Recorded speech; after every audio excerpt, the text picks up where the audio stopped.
Let me introduce you to my first ever camera, my Fujifilm X-T30 Mark II. For the past 2 years I used it to make every single one of my videos, but finally after 2 full years of mistreatment, I actually broke her right before the big trip to Europe I wanted to try and capture this summer. But I think I have an idea. See, recently I also brought my iPhone 12 that I've had for 4 years. Hey bro, please just f***ing breaking all your shit. Honestly bro, that's just my fault, I'm sorry. But anyway, my mother didn't raise a quitter, so what if today's the day I actually upgrade my iPhone and finally try and tackle what it means to be creative from a whole different perspective.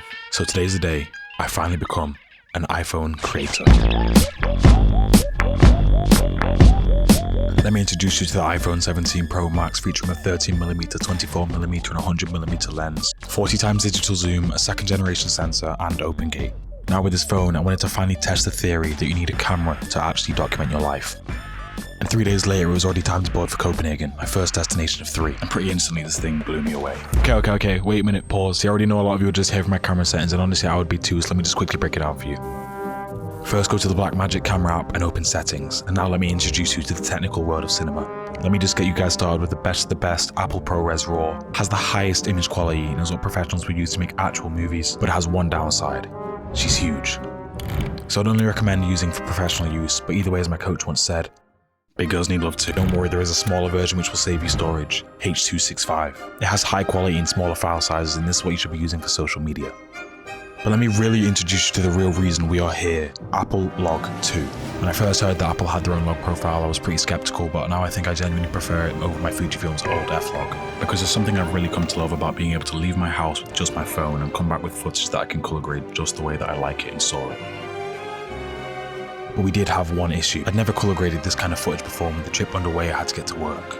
And especially with Apple Log 2, I can't understate the importance of a good grade. Because the first couple of days that I was using it, my footage looked absolutely terrible. But after spending a few days sitting with it, I finally did figure it out. And a few days later, it was ready. DC LUT V2.0.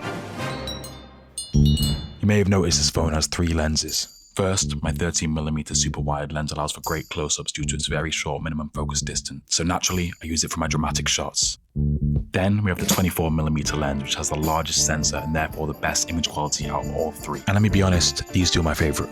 And finally the 48mm lens, which is still good quality, but I simply just use this one a lot less. But this is where we encountered our first problem: gear. I already know Daniel earlier told you that gear didn't matter, but I'm not him, so let me tell you the truth. Please buy a good variable ND filter. There was just one issue that I kept having with my clip-on attachment ND filter. It let light in. At first I didn't realise, but when I switched my 13mm lens in broad daylight, I get these reflections all the way through my image. And depending on the strength, sometimes these shots would become entirely unusable. Anyway, now we're on this theme, let me just show you a few more things that you're going to need. Obviously we're here for the star of the show, the iPhone 17 Pro Max, but she also has a few companions. First up is the variable ND filter, which is the only way to expose clips properly in the daylight. Especially if you want that cinematic motion blur associated with 24 FPS and 1/48 shutter speed. My SSD is my powerhouse for recording footage onto and storing it, especially for those codecs like Apple ProRes RAW and Apple ProRes 422, because you'll actually need external storage to record this footage. And finally a tripod with a good clamp. I cannot understate the importance of getting a good clamp for your phone. Especially as someone who likes to take their camera to obscure places like cliffside, canal side, and anywhere it really shouldn't be. Even the ocean one time. That was bad. Because I instantly realised that there was no screw to tie my phone into and I was just relying on the clamp. So if you're going to put your phone in risky places, make sure you have a system that won't fail because you simply don't want your phone to drop. Anyway, that's all the gear that I had, so let me just get back to it.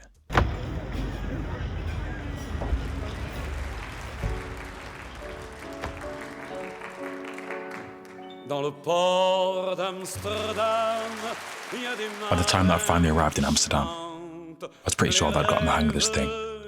Yes, I have come to realise that the real incentive to use this phone is not the fact that it's better than your camera. Because let me be honest, the image quality that you're getting is probably worse, if not just the same. But there was something about taking all the stress and gear out of filmmaking that made me really love it on this holiday. And it was at this point, walking the canals of Amsterdam alone at night, that I received a message. It was a message asking me to make a video for the new Spider-Man movie in partnership with Vue Cinemas. And even though I didn't have my camera, I simply couldn't turn it down. So I thought this might be the perfect opportunity to test my new phone. Wait, we have how long to do this? 1 week. So I finished up my cycling, beer and waffles in Brussels and headed home quickly to make a plan. But again I encountered another issue. They wanted the video in 9:16, and as someone who shoots horizontally and also know that they wanted to get some of their most unique shots for this video, I was worried that I wouldn't be able to repurpose them anywhere else online. But there was one more feature that I haven't shown you about this camera. OpenGate. See, OpenGate recording uses the full center as opposed to just the 16:9 version, giving you quite a taller image, but you will have to use Apple ProRes RAW to get full resolution, because when you do, you get a high resolution image that you can crop into different aspect ratios later in post. And as you may have seen, thanks to OpenGate recording, I've been able to reuse some of these shots in my video already. And after a short few days editing, I finally uploaded my very first cinematic iPhone video.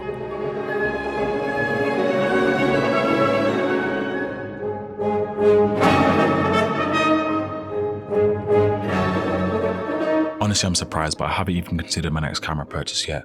And even though I'm sure that I will eventually go back to having an actual camera, the iPhone 17 is a lightweight powerhouse and a great alternative for those people who want to start creating films, but aren't fully sure that they want to dedicate separate money for an actual camera. So feel free to try it out for yourself, and thank you for watching this video.